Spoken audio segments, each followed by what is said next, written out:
Hi all, welcome back to our channel. இன்றைக்கி என் ஸ்டைலில் ஸ்மோக்கி டோஃபு ஃப்ரை எப்படி பண்ணுறது பார்த்துருவோமா? ஃபஸ்ட்டு மிக்சிங் பவுலில் 1 spoon chilli powder, 1/2 spoon salt, 1/4 spoon மஞ்சள் பொடி, 1 ஸ்பூன் மல்லிப்பொடி, 1/4 ஸ்பூன் சீரகத்தூள், 2 teaspoon cornflour, 1/2 spoon ginger garlic paste, 2 table spoon water add பண்ணி லம்ஸ் இல்லாமல் நல்லா மிக்ஸ் பண்ணிக்கலாம்.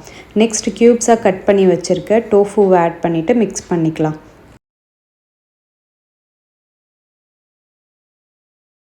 ஸ்மோக்கி ஃப்ளேவர் வர்றதுக்காக ஒரு சின்ன துண்டு சார்கோல் பீஸை இந்த மாதிரி ஸ்டவ்வில் வச்சு நல்லா ஹீட் பண்ணிக்கோங்க. அடுத்து ஒரு குட்டி கிண்ணம் வச்சு ஹீட் பண்ண சார்கோலை போட்டு அதில் கொஞ்சமாக கீ ஆட் பண்ணிவிட்டு மூடி வச்சு க்ளோஸ் பண்ணிடுங்க.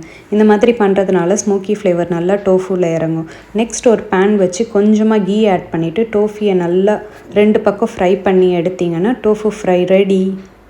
டோஃபுவில் protein, calcium, iron and zinc content அதிகமாக இருக்குது. உங்கள் கிட்ஸ் மீலில் வீக்லி ட்வைஸ் இதை ஆட் பண்ணிக்கோங்க. நீங்கள் வெயிட் லாஸ் ஜேர்னியில் இருக்கீங்கன்னா பன்னீருக்கு பதிலாக இதை உங்கள் மீலில் ஆட் பண்ணிக்கோங்க.